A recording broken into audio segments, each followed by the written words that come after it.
mic check, testing 1, 2 as we get live here on this Sunday evening. And this is a little different one for me because I'm actually on the road. And normally I will postpone it till I get back. And so this time I said, hey, let me just do it live from the road and have some fun. Even told my crew, hey guys, I know I'm going to hear some things and learn some things as I'm traveling that I want to share that as I'm getting ready for my Q2. Just make sure we're mic check.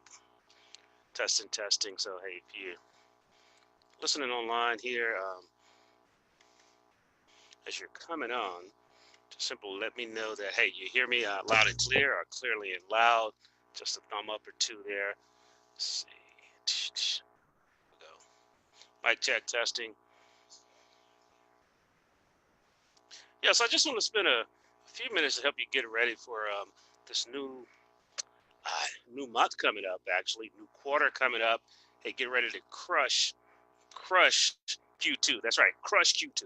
Hey, so as we were going live today and having fun, we were spending time had a chance to visit two iconic places. That's right, two iconic places.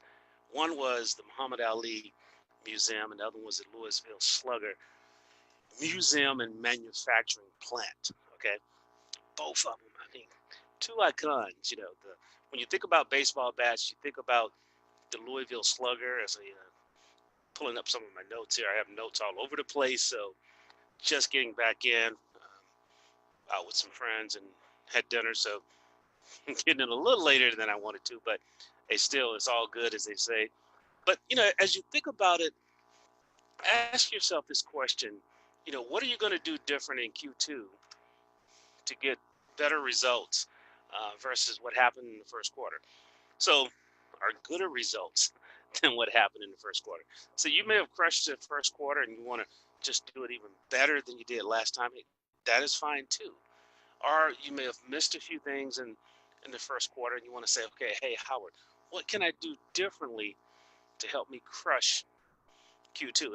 And that's my mindset these next 3 weeks, really, as we move into week 1, 2, and 3 of April of this quarter. And this is good for any quarter if you're listening to it years down the road because, principles are few and processes are many. Principles are few and processes are many.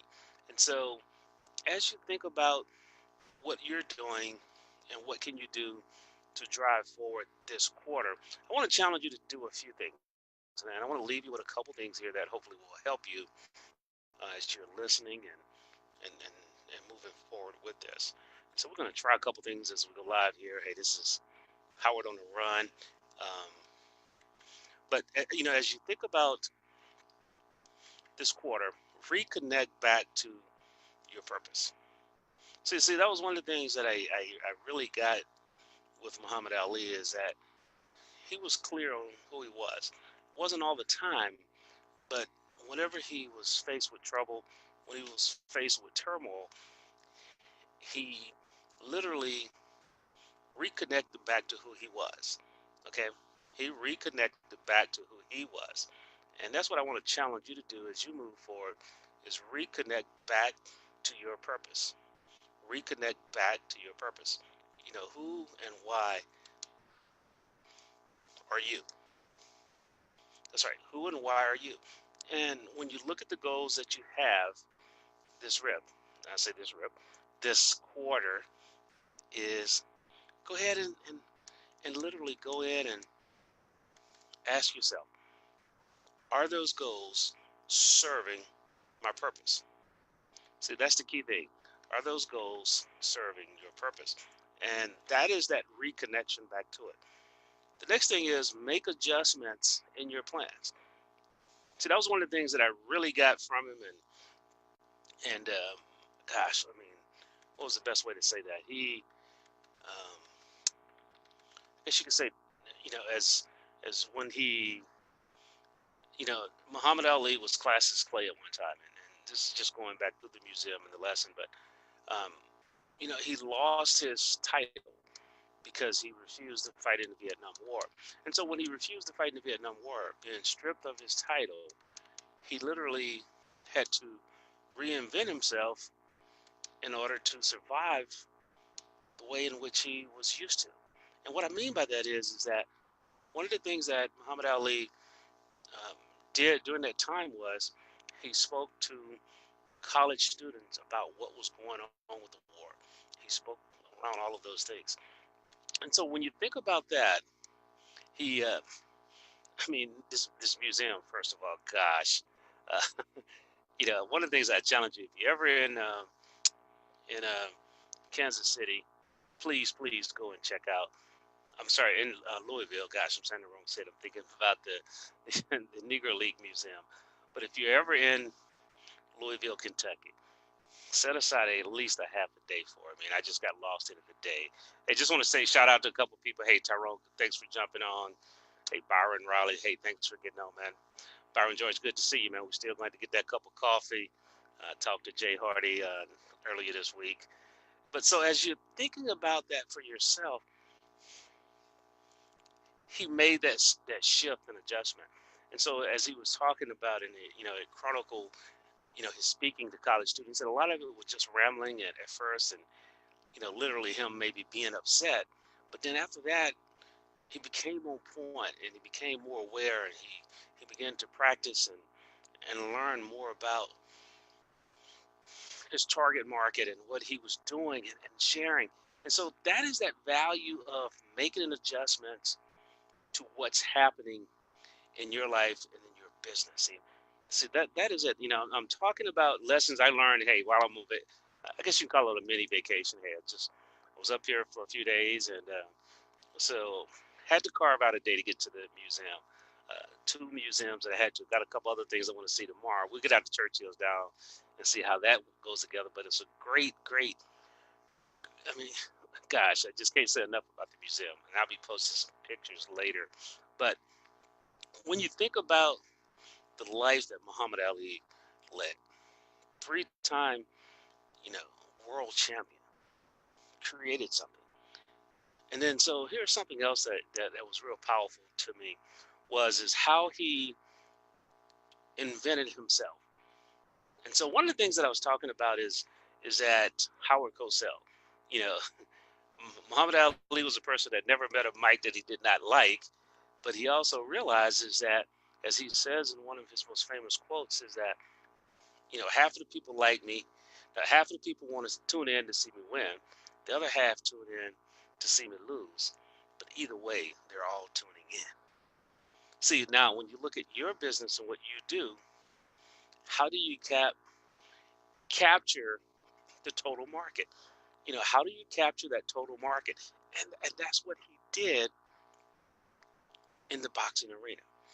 And he partnered and had a champion and a guy by the name of Howard Cosell.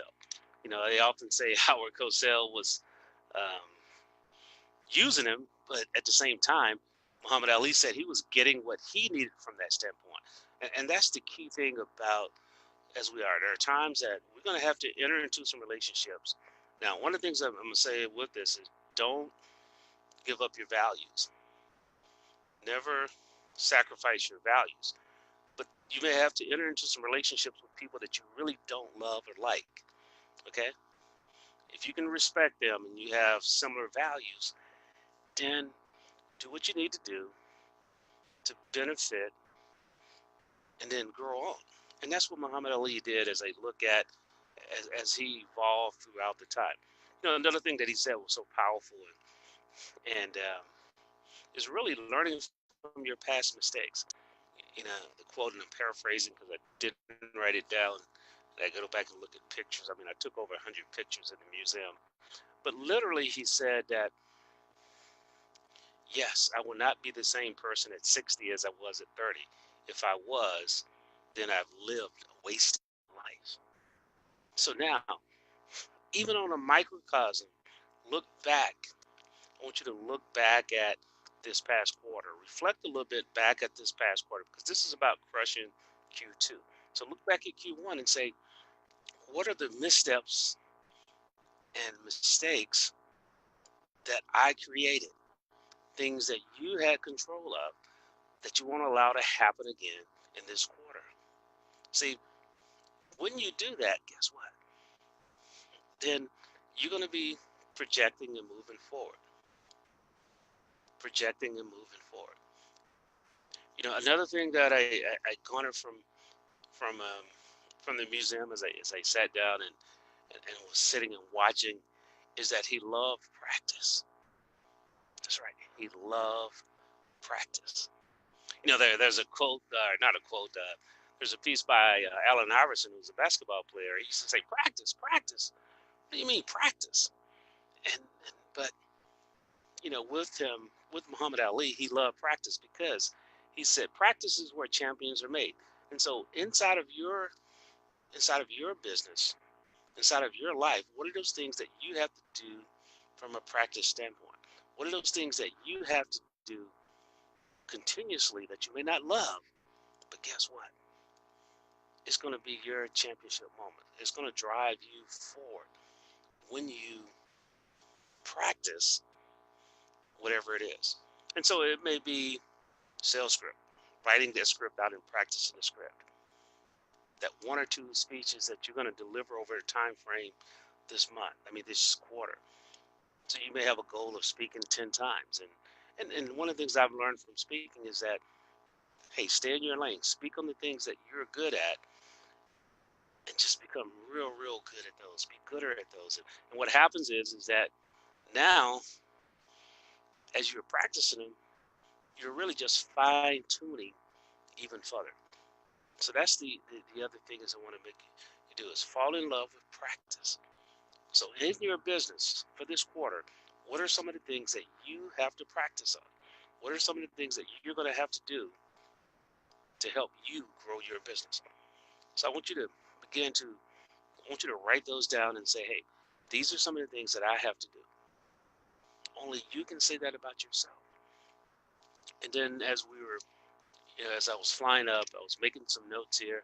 Um, this was before I got to the city and just in travel because you have time to really reflect. I mean, you sit on a plane and unless you're asleep, guess what? You really have time. And so, I was thinking about my quarter and I said, hey, these are my fantastic 7.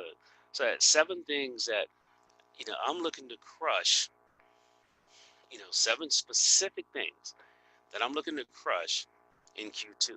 7 things that I'm looking to drive forward in Q2. So what are your 7 things? What are your 7 things? What are your 5 things? It may only be one thing, but whatever it is, I would love for you to post those and share those and begin to capture those. So, I'm going to post mine inside of Have Your Best Week Ever tonight as I finish up with a couple other calls. But I'm going to post mine, but more so to hopefully inspire you to post yours, share yours, and then as you share yours, I want you to put a plan in place for each one. And when I say a plan, it is, hey, here are the 5 things that I'm going to do to make this happen. Because one thing I can tell you about a plan is, as you put it in place and you begin to accomplish those, new things will be revealed to you. Okay, so, hey, that is really it. Those are the things that I wanted to share with you tonight. Hey, I'm gonna actually peel this back and go through my day and, inside the museum, inside and really peel this back a little bit. I mean, just some of the things that were there for me. Like one of the things that was real powerful that I know I need to do is step back and say, hey, Howard, look at and live your core values. Howard, look at and live your core values. And so really that has become the mantra of the museum. Dedication, giving, respect, spirituality, confidence, conviction. Those are the things that embody the Muhammad Ali legacy, embodies the Muhammad Ali Museum. And so those core values, that was just something else that I got out of it. I guess the other one was that I didn't mention is what is your bicycle moment? I knew a lot about him because growing up as a kid, I used to follow boxing and as much as we could. And so, but the question was, what was your bicycle moment? Hey, I want to welcome folks jumping on here as we winding down a little bit. Hey, I'm on the road traveling a little bit these next couple days, and had a chance to really look at the Muhammad Ali Museum. I may even go back tomorrow, maybe pay again and go back through with a different lens. See, I even got my badge on still, or my wristband. But you know, when I say bicycle moment, and I'll close with this here, as there are going to be defining moments throughout our lives that allows us or lead us to situations. And so those are defining moments. Muhammad Ali called them his bicycle moments. And so his first bicycle moment is what led him to boxing, which led him to that gift he had. Those quick hands, those swift feet, that body, but then it took a lot of determination. And what I meant by the bicycle moment, the story behind the bicycle moment, and you can research it for details, is that basically someone stole his bike.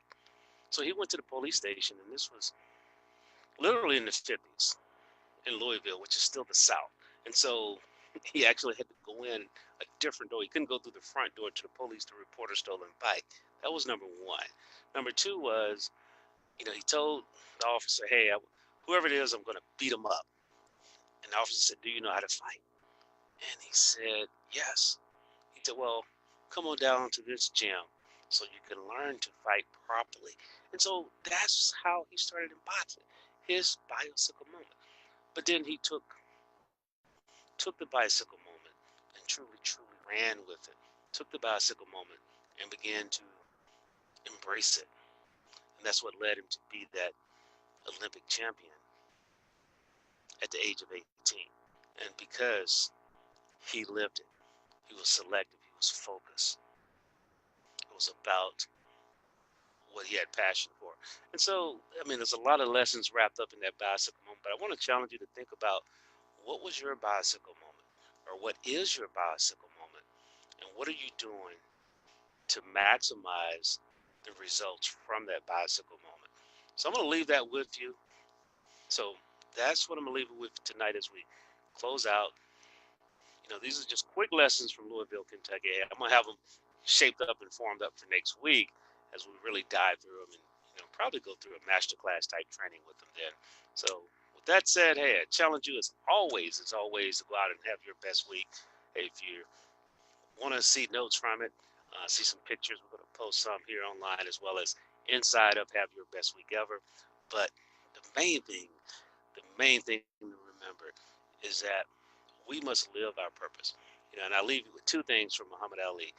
Number one is, a float like a butterfly, sting like a bee. Ain't nobody as pretty as me.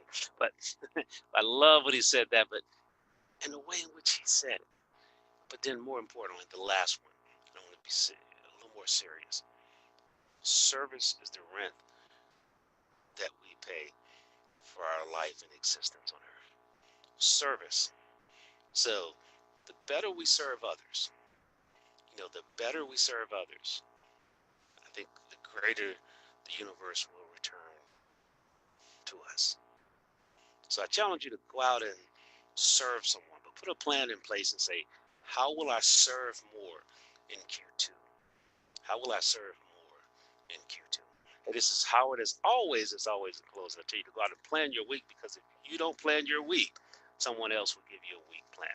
It's been a pleasure sharing with you some of the things I learned from Louisville, Kentucky. That's right, a place that you may think you never would want to go for a little getaway, but hey, a lot of great things here, and I've actually stayed away from the bourbon now. That's a whole nother story. And with that said, take care, God bless, and I will see you later this week, actually, because I'm sure there's going to be a whole bunch of stuff I learned as I go through the other things. Hey, take care, God bless, and we'll see you later. But go out and make it an awesome week, Do something for someone, but serve more, and your return